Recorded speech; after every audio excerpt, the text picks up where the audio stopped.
Hi, Hi. Well, Vaughn. Hi, Tricia. How are you all this Saturday? Here we are again, taping on a Saturday. good. We clearly are passionate about this thing Yeah, to be taking time on our Saturdays to do this. to do this, exactly. Yeah, but welcome to episode 2 Mm-hmm. of Beyond Compliance, the podcast. Mm-hmm. Um, what we're talking about today, I think, is so critical. It's one of the starting points if we're thinking about how we could get an effective public procurement function going, particularly in Trinidad and Tobago. And we're talking today about the Trinidad and Tobago context. Um, what is happening with named procurement officers in Trinidad and Tobago? Vaughn, Tricia, both of you all are working on the inside of this. What is really happening with the named procurement officer right now? Well, I mean, to sum it up with just one word, licks. Um, you know, it's a lot. I mean, the named procurement officer has been tasked to carry this implementation of this reform, and instead of being provided with the resources and assistance, you're getting licks for it, and you're being stripped of your powers. I want to say to effect the kind of change that you want, and it's disheartening. It's very frightening because the legislation is still holding you accountable, for the performance of the function, for the compliance requirements, yet, the resources that you're required to have, the structure you're required to have, the compensation and the remuneration package you're required to have, it's not there. And every day we hear something new that's happening in the landscape that is just, confirming, that we're under some sort of attack. Yeah. So. Mhm. Yeah, Trisha. yeah. I think maybe it's almost two competing forces for the named procurement officer Mhm. because they have to satisfy the internal need, and the internal need sometimes shows up on their doorstep today, Yeah. and they also have to satisfy the legislation. Mhm. So the question is, do I want to keep my job or do I want to be compliant with legislation? Maybe no one will catch up if I have to overstep some bounds just to make it happen. Yeah. Because at the end of the day, these are the people who are going to give you a performance review. They are going to renew your contract. And as we have seen, they Mhm. could do things greater than any of those things. They have the power to, unfortunately, take further action if you are not pleasing them, which is quite possibly something disciplinary or even worse, termination. Yeah. So it is as if you have this internal struggle within you just to be a procurement officer in the state right now. Of course, these are just my thoughts on it from what I have seen. No, but that's exactly it. That's exactly it. And I mean, you know, you you signed up for it. A lot of the procurement officers that I know, really want to see the impact. It's been years that we've been out here trying to say, listen, there is a better way that we can do stuff. Is a better way to be accountable. We're not even talking about preventing corruption. We're just talking about being efficient. And that will lead to the reduction of the sort of wastage that we're seeing. And we never asked for legislation, as in I didn't give the date and time. It came, and for me it's like, all right, it came, we now have to operate differently. And yet the very same individuals who would have brought it forward, I don't know if it's like the second guessing or deciding now to water down the legislation. I mean, we can have another conversation on all these exemptions that have been coming up, and we could discuss that in length. What do you really want? Do you want a regime that produces the best value for the citizens spend, or do you want a regime that you have a number of loopholes and gray areas that you could navigate through? The decision that has to be made. You know? Yeah, I don't mean to be the cynical party today, but I don't know. Well, of course, Dr. Rose, you would have been there when other key pieces of legislation were put in place. For instance, occupational safety and health. And to me, there was a significant lag between when those acts were fully proclaimed and people finally started, actually complying. I mean, I don't want to say actually complying, but putting in the OSH officer, having the people on the floor, doing the mandatory exercises. To me, I didn't really see people doing it in a really serious and consistent way until around 2016 or so. And by then it had been fully proclaimed a long time. I can't remember exactly when, but I'm almost sure it was before 2008. So quite possibly, because the persons who proclaimed this act, they would have gone through different regime changes with laws. Right. Possibly, in my cynical view of today, I think maybe they expected a similar long period of compliance, not realizing that people would Immediately. Yeah. immediately. 25th. The 25th is when we decided to do everything. But Yeah. I And think that is because, Yeah. but that is because people keep forgetting the history of this particular piece of legislation. Right. This was not just another act that was Yes. passed in Trinidad and Tobago, right? I keep signaling this is something that captured the hopes and aspirations of a huge and unprecedented private sector movement, which Right. included the associations and worked with um, government to get this to where it is today, and successive government administrations as well. So this is not like the OSHA Act. This is not like other pieces of legislation that around the world, it's the right thing to do, and finally it trickles down at a policy level. Yeah, we're going to need to pass this to comply with certain things internationally and all of that. It's not that. It had that aspect to it, but then it had a bottom-up groundswell pushing and pressing for this legislation because it captured what we hoped would be the leverage point for better governance, right? And so the act itself was very, it was very progressive, right? And one of the progressive things in the act was this named procurement officer. And Chief Procurement Officer. Exactly. Yeah. Chief Procurement Officer. And the thinking behind that Chief Procurement Officer, I was, I was very supportive of it. And then when I saw how it was captured in the legislation, I remember I was like, wow, they are now they're creating this Chief Procurement Officer to be the scapegoat in the organization.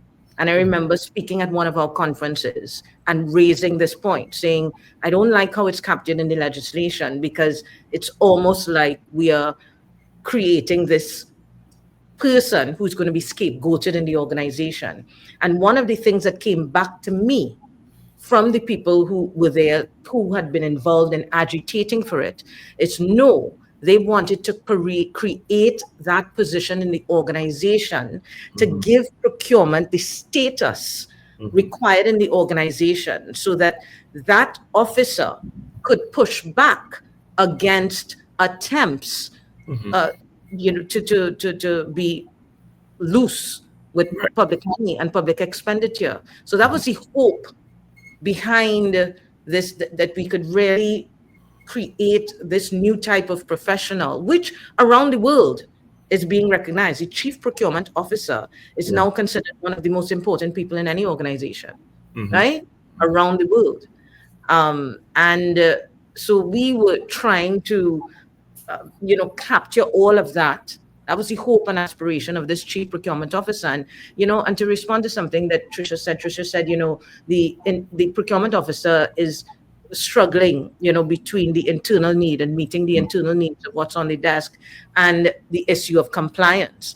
And I would add the procurement officer, at least those who have gone and gotten qualifications and who are passionate about it, those would be also thinking beyond the compliance. They would be thinking about how can we transform the procurement in our organization to achieve what Vaughn was talking about, best value, not just from a cost effectiveness perspective, Yeah. So the Chief Procurement Officer is to me an office with so much possibility in Yeah. it. There is the drawback that they could be scapegoated, but if they are properly reinforced and resourced, Yeah. right, then there's less likelihood. There's less likelihood of that because then they are resourced to do what they're supposed to do, which is to ensure compliance in the Yeah. organization. But Vaughn, you wanted to, you know, Yeah. I mean, for me, it just out of seems like yeah, yeah. For me, it go ahead. seems like deja vu also because I've been in two state organizations that have aggressively tried to remove the concept of chief from the organizational structure. So removal of the chief legal officer, the chief information officer, and it's just the terminology, the scope of work hasn't changed, the job description, but it has just changed from chief to possibly now a divisional manager level. And the thing about it is that status of the chief, as interesting, it allowed access to the boardroom by way of the naming convention and allowed a level of operational aspect to be at the strategic level to assist in the decision-making process. And somehow the removal of that chief now removed the individuals from within the boardroom. So it become now a fragmented approach. The boardroom will come up with the decision and just pass it on to the operational staff. And for me, it just flies against that move, and this move just flies against us trying to achieve what is best for the organization. And by extension, because we really work for the citizenry, we're not achieving what's the best for them. Yeah. So it is passionate. I'm very passionate about it because a lot of my colleagues are reaching out to me.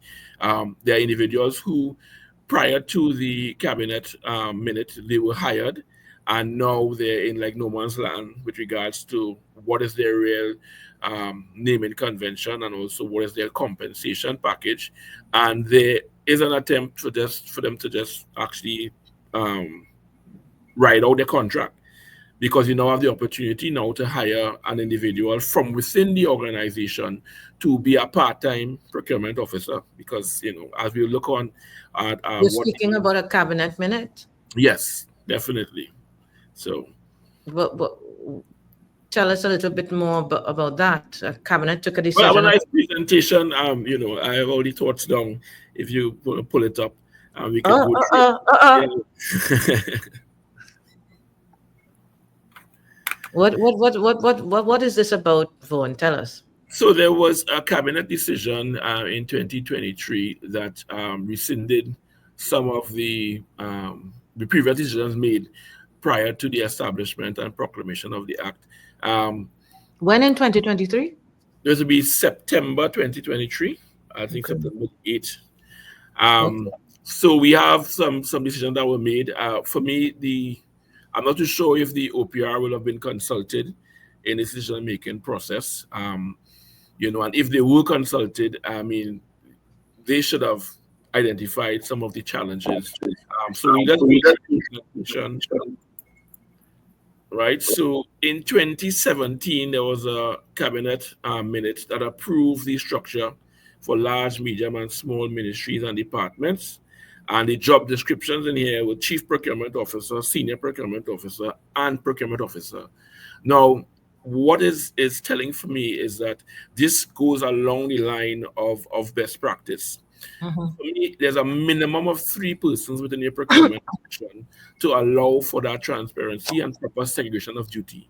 Because you don't want the same person who is preparing the requisition, approving the requisition, uh, creating the PO, approving the PO, receiving the goods, sign off on the goods. That is just a recipe for unethical behavior. You want some level of separation, some level of check and balance, some level of reporting structure. And for me, the 3 represents the actual sweet spot in an organization. Now, depending on workload, you can now increase the number of senior procurement officers if you category management or the number of procurement officers accordingly. But your core structure of 3 allows you, 1, to achieve your objectives, and 2, prevent any sort of cross-contamination of the processes. Before you go on, just so Sure. that we make it clear, so I'm understanding and people who are Uh-huh. looking at understanding. When we say there was something that was approved for ministries, departments, and agencies, I'm wondering whether the wider public sector is caught in the state-owned enterprises and whatnot, Well, regional health authorities and yeah. whatnot. So each state-owned enterprise, I mean, from a special purpose company, if you are created by an act, you have that flexibility to create a structure that is beneficial to your organization. But this Right. represents, just as a lot of organizations refer to the CPO terms and conditions, that is the foundation. So when they do the negotiation, they look at what CPO is offering to be Right. the benchmark. So therefore, this cabinet note will be the basis for you to now create your structure upon. Right. Yeah, So even if the statewide sector is not mentioned here, it they're really still is, gonna, yeah, it's looked to as best practice yes, for definitely. our Because sector. Okay. yeah, you don't want to be doing something totally contrary to what the government has established in their ministries and special purpose companies, right? And Right. additionally, what you have here is the naming convention is what people will look at.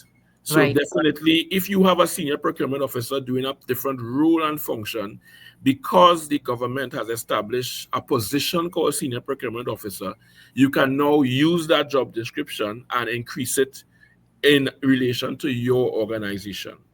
All right. Okay. So then there's this minute in September of 2023 where you rescind the previous decision and about the structure, and then the staffing changes. Critical for us is that they're now recommending one procurement officer only. The rationale behind this is that they looked at the legislation, and the legislation did not clearly name, I think, Chief Procurement Officer, or it talked about a procurement officer. And for me, just as the OPR identifies the named procurement officer, the named procurement officer is a higher position than a procurement officer. So even if they went to the naming convention of named procurement officer, that individual is a senior individual in the organization. This one procurement officer here just connotates that anybody in your organization or anybody who signs up for the job can be given the role and function. And now we limit it out to one individual. So this one individual in the organization is responsible for all things procurement, requisition, approval, PO creation, recommendation, receipt of goods, sign off that they've received the goods, confirming items for payment if it is in relation to the procurement department. And how how are we saying that, or how are we beating our chest that this is efficient, this making sense? This is putting a lot of responsibilities on this procurement person, and it's opening them up to a lot of potential challenges in the performance of their duty. And I mean, we're not even providing them with that cover, not to go down the road of potential unethical activities, because now they are here with a number of documents in front of them that by right should be submitted and forwarded by various individuals. And now you're saying that this person has the responsibility for same. Even some of the recommendation is that the procurement officer doesn't have to be even hired externally from the organization. You can choose someone within. So let's say an accountant can be the named procurement officer. So it's accountant slash named procurement officer, and so you are part time. Yeah.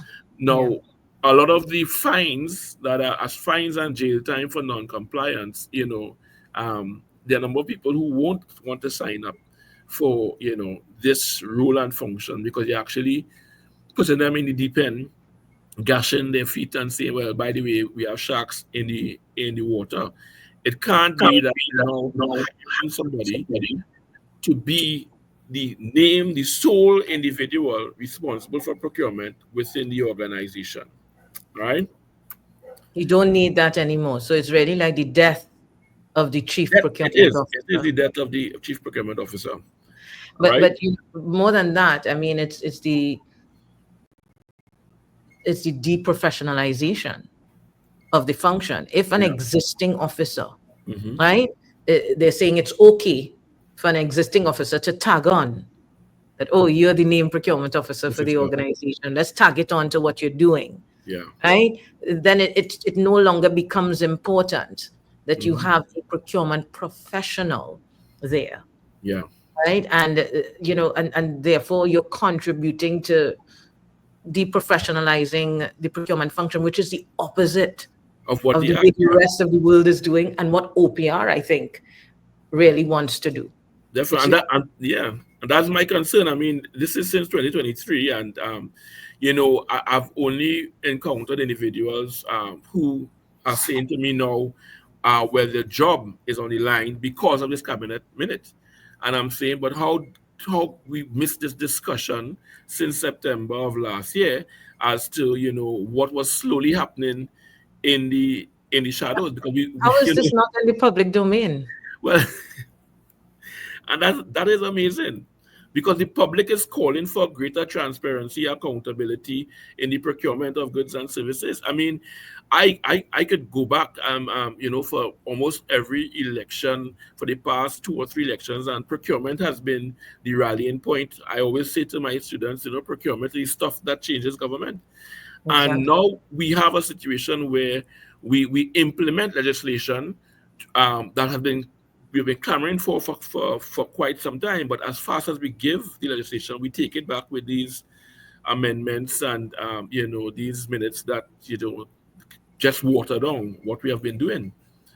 So part of the minute is to revisit now the job descriptions and the role and function, and you have a effective expanded responsibility. So all of the responsibilities that apply to the chief and the senior procurement officer, you're now going and bundle it now into this one procurement officer, or one part-time procurement officer, which half of a procurement officer, yeah, a quarter procurement. Yeah, so you're not going to get that.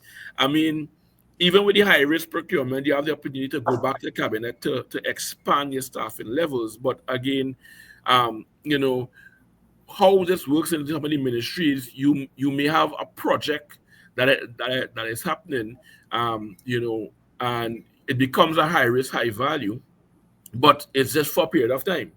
So is it that you go back to cabinet just for that particular period of time, or do you go back to cabinet now to increase your structure to anticipate some of the issues? So it's all ad hoc, arbitrary. Right? A good thing though, they have for allowances for the assigned officers and any procurement and disposal advisory committees. This has always been a challenge, because even from the evaluation standpoint, we take individuals from within the organization to be part and parcel of the evaluation team, and they're required to do their jobs and also spit out an evaluation report in as fast as possible time, and minus the level of compensation. So I think this here now will open up the space where evaluators could be compensated, and members of the procurement and disposal advisory committees also could be compensated for the role and function. This may be like an allowance. I don't want to say it's an additional salary, but definitely it is the recognition of your time and effort towards the entire process, because again, a lot of these officers were not part and parcel of this function in the past, and now they're being tasked to be members of the committee and also share some of the liability if the decisions that they make are not in compliance with the legislation. And overall, the restructuring aim to streamline the process, enhance efficiency. So this is coming out of their rationale, right? There's a quote. Yeah, ensure compliance with the legal framework, shift towards a more central and simplified procurement structure within the public service. And I mean, it's simplified, yes, but it does not, it's simplified like killing the CPO. They kill the CPO. Yeah. you know, when I do a session on the evolution of procurement to the 4 stages, I think this has brought us back from stage 3 or 4 back to 1, where it's just Exactly. transactional approaches. Fractional, Yeah, yeah. Cut a PO and, you know, let's, reporting to the accounting officer, yeah, reporting to the finance function. That yeah, is what procurement was 40 years ago. go. Yeah. Globally, yeah. How Globally. global, come on, guys. It's like we are fearful of Yeah. what really powerful, the power of Yeah. procurement. We're fearful of that in organizations. It is scary, I guess, for public sector leaders who have had, Yeah. the power to determine certain things, to have someone in their organization telling them, oh, well, No. no, Yeah. No, you can't. there's a Yeah. better way to do it. Yeah. Wow, this is interesting. Yeah, Vaughn, go ahead. Yeah. Yeah. So they will have looked at cost savings as being one of the pluses, you know, to reduce, because actually the initial decision put the chief procurement officer, seniors, and the procurement officer, they recommend them to be permanent members of the organization. And I think that is scary with the permanent, because as we know, short-term contract and putting people on contract is a way to for compliance to my instruction, right? You know, Yeah. so having a chief procurement officer with the power to say no, and also protected by way of, you know, the permanency aspect, Yeah. you know, Tenure. that is challenging. So they have couches now into where we're gonna save salaries, save on, you know, the pension plan, and save on all of the compensation. We want to reduce the number of staffs, and we could allocate resources more efficiently to critical areas, which is procurement. Procurement is one of the critical areas within the organization.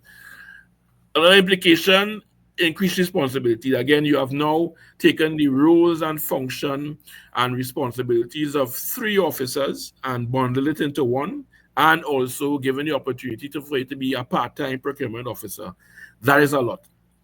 I mean, on a daily basis, I mean, I did not want to, but I have invested in hair dye, you know, because I We all have. on a daily basis, I, you know, encounter the stresses of just navigating. I spend 3/4 of my day trying to convince people that there is a way from the procurement aspect that we have to follow.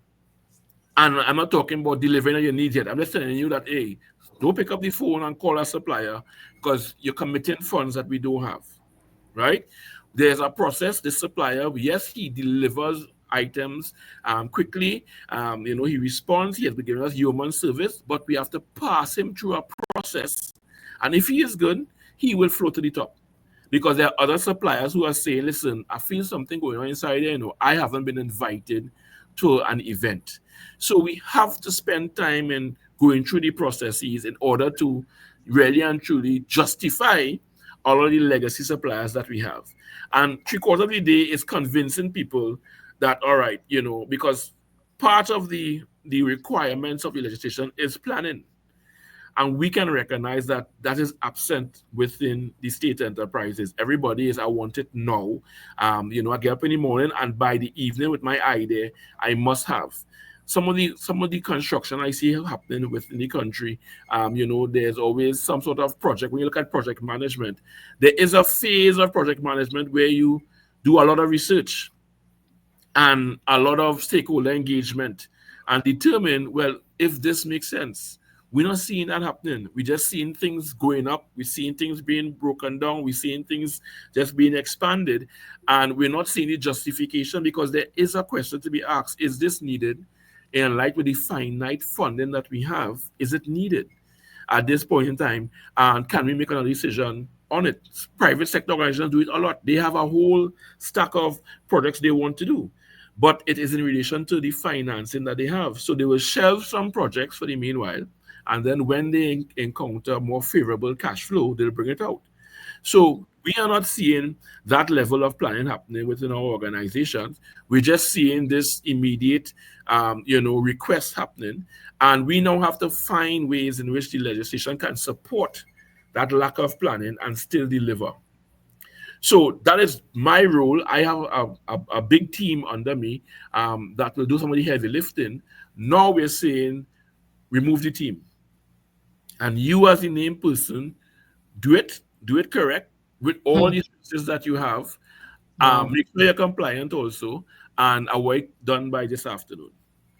Hmm. That is, a lot. And that's enough to make some named procurement officers in the public sector decide, you know what, better I go and be a clerk or a courier driver, because it's a very stressful position to be in. And again, you're torn between two lovers, having to achieve your objective of the organization and be compliant. And some of my, biggest challenges is that the deafening silence from the OPR with regards to supporting the named procurement officer during this time of change. We Hmm. are the change agents, and we're not qualified to be change agents because we have to do our daily duties and just keep our head above the water.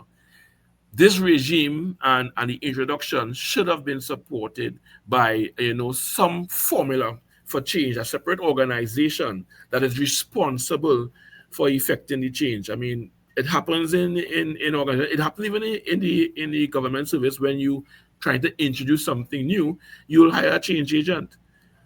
And this is what, I am, while I may have some idea of it, I don't have the time to be the named procurement officer and be the agent for change within the organization and be the chief compliance officer with regards to the act. Yeah. Hmm. Saying that we need that level of training, we need that levels of support, we need that expertise, from that with regards to that increased responsibilities. Right. Well, temporary contract positions. This is a tactic. That we put in a temporary contract, and we have the carrot in front of you. Once you perform, you get a renewal of contract. All right. The quality, single procurement officer managing the activities, the risk, the quality with the procurement oversight will diminish, right? And this could lead to issues such as inadequate procurement practices and insufficient oversight. Again, just by sheer volume. If you Hmm. have a lot of requests coming in on a daily basis, and it's you alone, you will drop the ball at some point in time. It is inevitable, right? No matter how many systems you put in place, and you will drop the ball, because just as we have seen coming down to the end of the financial in September, where we have all this money to spend, and the old statement is, if the money go back, we won't get. So you're finding things in which to spend the money. You're committing the funds. You're cutting all these POs in a mad flurry to meet that September 30th deadline. As an individual in the organization, how will you be able to achieve all of that with all necessary support? All right. Again, increased workload and stress. Again, we'll have Pennywise uptick with the hair dyes being put in place, and changes, re-evaluation of compliance. Again, part and parcel of some of the handbooks. They offered a procurement structure that and roles and responsibilities that was clear. So if you go into the handbooks, you will see what is the role and function of the accounting officer, the named procurement officer, the senior procurement officer, the procurement officer, the shopper, the buyer, the stores personnel. All of these have been proffered as part and parcel of the handbook and guidelines as per the OPR. And while you have the ability to adjust the handbook with regards to a special guideline, I'm not too certain the way how it was structured, as we spoke about in the first session, that these handbooks and guidelines now have become part of the law because of how it was termed within the act. And so now we have a compliance requirement which says follow the handbook and guideline, and then we now have a cabinet minute that comes afterwards and says forget the handbook and guideline, do something different. And how can we be compliant? Because if the OPR is measuring me based on the handbooks that have been set out and the regulation that has been set out, then when I put forward what my structure is like and the role and function, I will be non-compliant to the Hold legislation. on, hold on. You just say something that like, okay then. Okay then. No, no, no. Because we Yeah, come back to this section 30 that I keep coming to. Oh, I said yeah. it last thing and it coming up again. Hmm. Section 30 says all procuring entities Hmm. shall follow Yeah.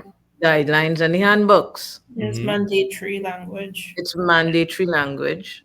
Yeah. And so therefore it has the force of law, Yes, statute. indeed. Hmm. And now we have a cabinet decision Hmm. that is re-evaluating and providing a different institutional structure Right. for procurement, organizational structure Right. for procurement than is in the handbooks. Is it so?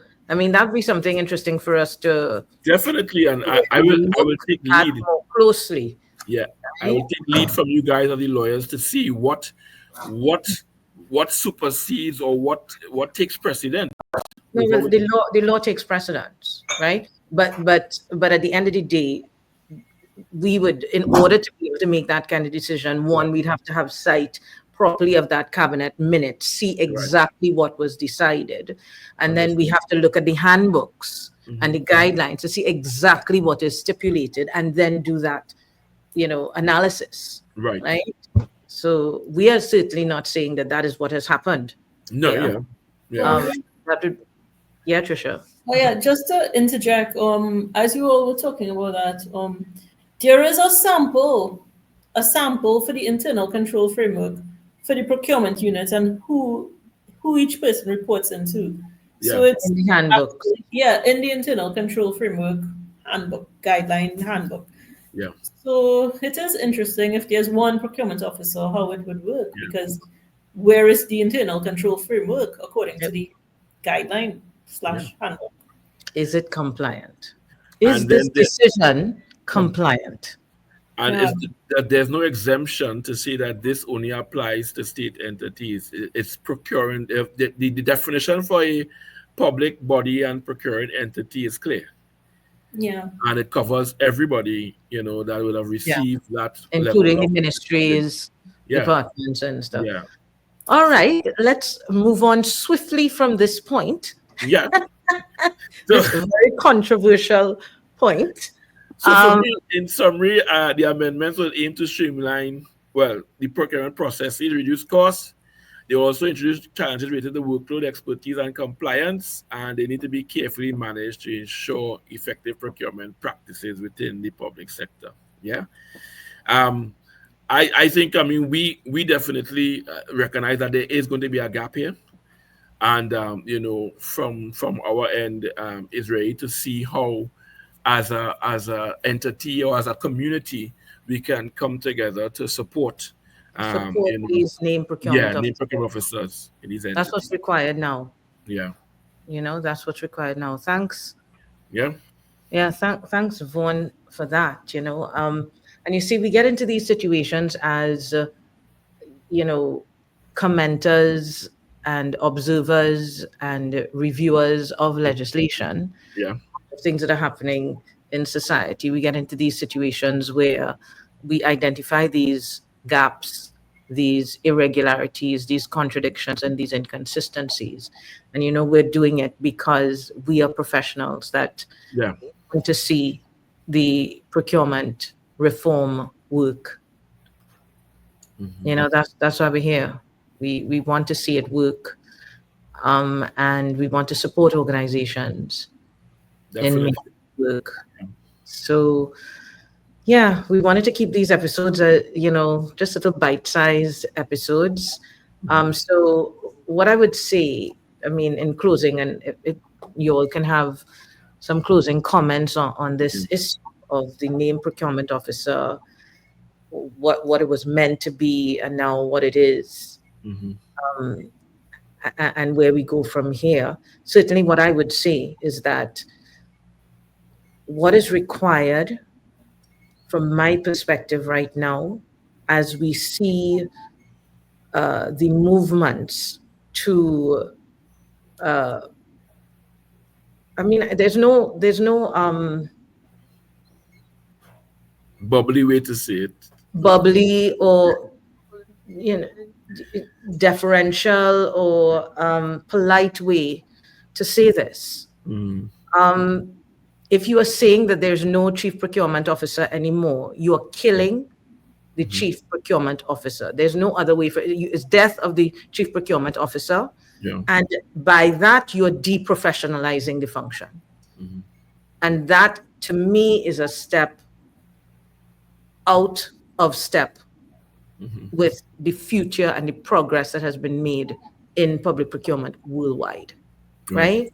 So what is required right now, I think, for named procurement officers within organizations and for professional procurement officers and for professionals working in the public sector, who all of you, if you want to be a part of good governance, what is required is for you to seek out the support and get the support to make effective decisions within your organizations while navigating some of the things that are being put in place as we go forward. You know, I mean, support is really required, and I think community matters, which is why we are trying to establish a community where we could come together and talk about these things.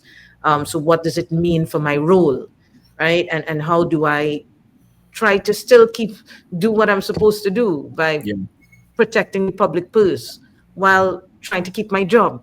Yeah, And so definitely. how can I do it, you know, and how can I, you know, go to sleep at night knowing that I've done the right thing by the people of Trinidad and Tobago? Like, yeah, so that's me in closing. Yeah. Yeah, so I think definitely we strike, you touched on two things there: keeping your job and getting sleeping comfortably at night. And I think it's unfair for a professional to be faced with that challenge, especially when the legislation is clear on what is required. You some of the items that are being requested is not that the procurement officer does not want to, but there is a legislation requirement to follow. And most of the times, once we take a breath, we can sit and come up with a strategy. But we are in this, fast-paced culture. We want everything now. And then when you become the only person in the wilderness saying, "Well, no, this can't happen.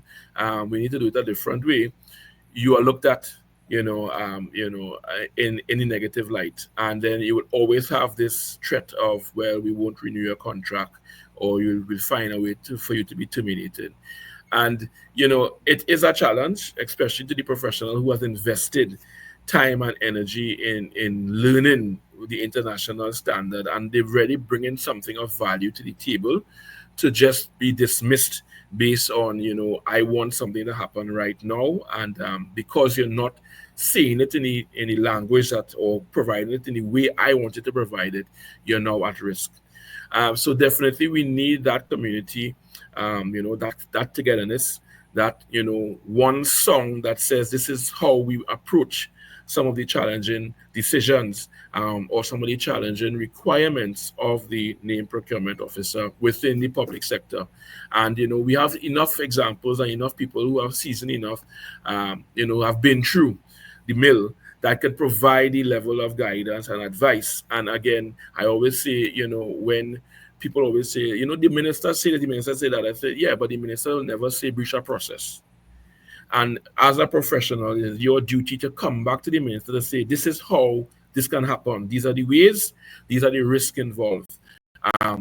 These are the approvals that I require in order to make it happen. Not just run with it like you're getting some kind of brownie points, because when the bell rings, he will say to you, I expected that you followed the procedure as enshrined by the law.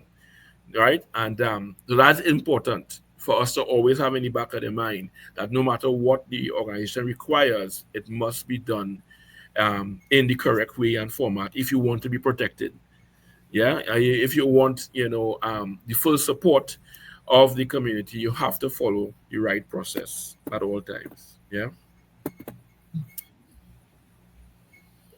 Yeah. Yes. So, I mean, it's so much to unpack with this because I remember the thinking behind the name procurement officer and the whole idea behind procurement officers in the law. And it was always understood that it would be professionals who had their own code of conduct. They were persons who had to have integrity. And because of the provisions in the law that you could be affected by bid rigging, collusion, all of these things in the law, you had to have not just a compensation package that would not tempt you into any sort of other activities because you are in a position where you could there's a certain there's a certain possibility that you could be tempted. Right. You could be tempted if you do not have a good enough compensation package, if you do not have a good enough position. So it was always understood that these persons may be, because of the requirement of integrity and the beyond reproach, unimpeachable sort of character that was required, these may be persons who may be subject to something sort of permanent pensionable officers within Security that of tenure. establishment. Yes.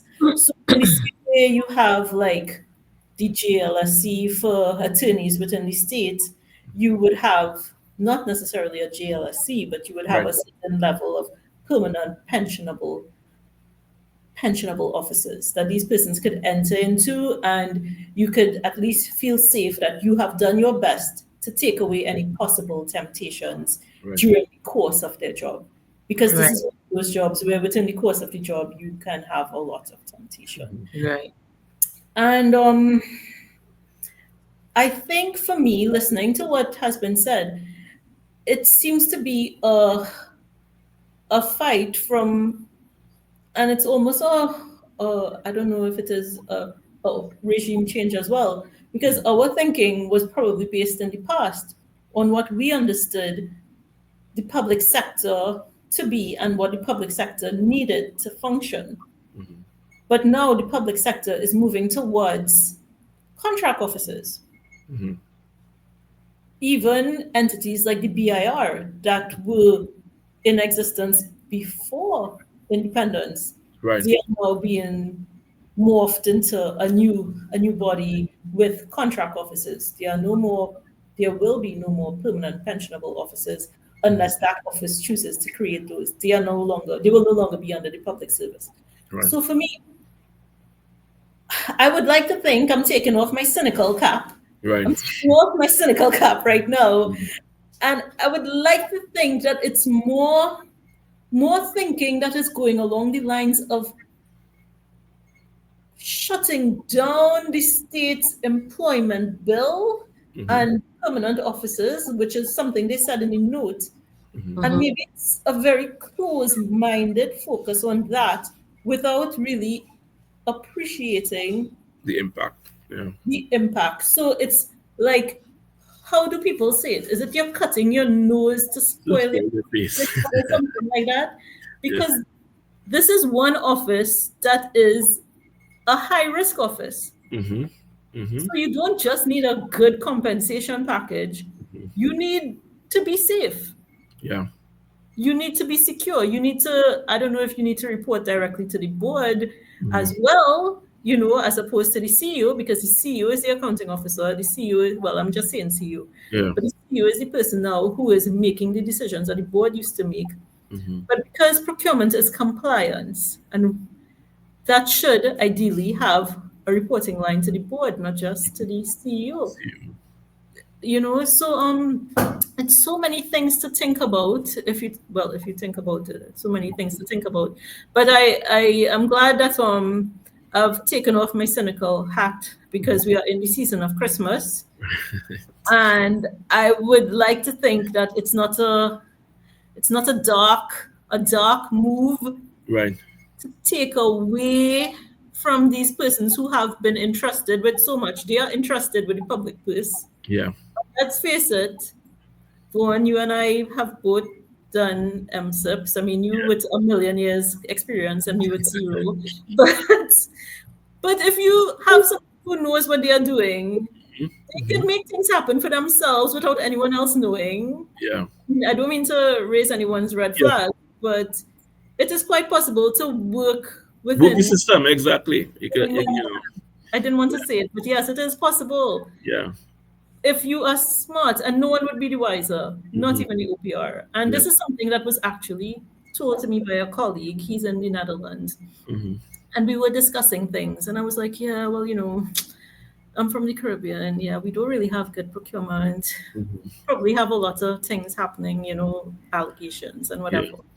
And he was like, he looked me in my face and he was like, I actually think we are more corrupt than you are.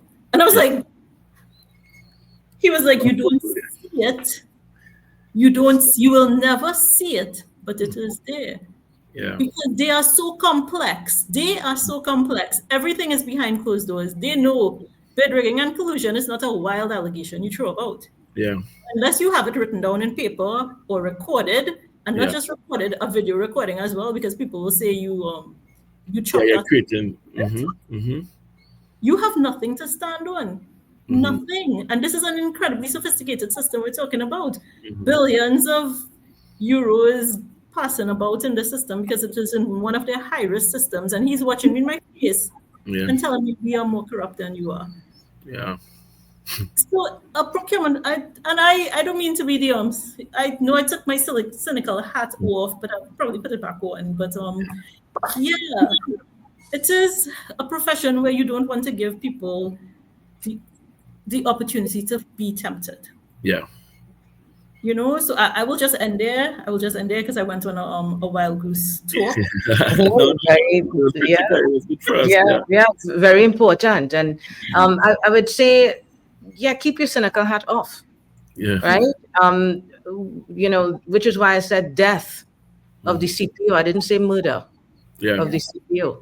Yeah. You understand what I'm saying? I'm not saying that there was an intention. But the effect of the decision and the effect of some of these decisions is the same.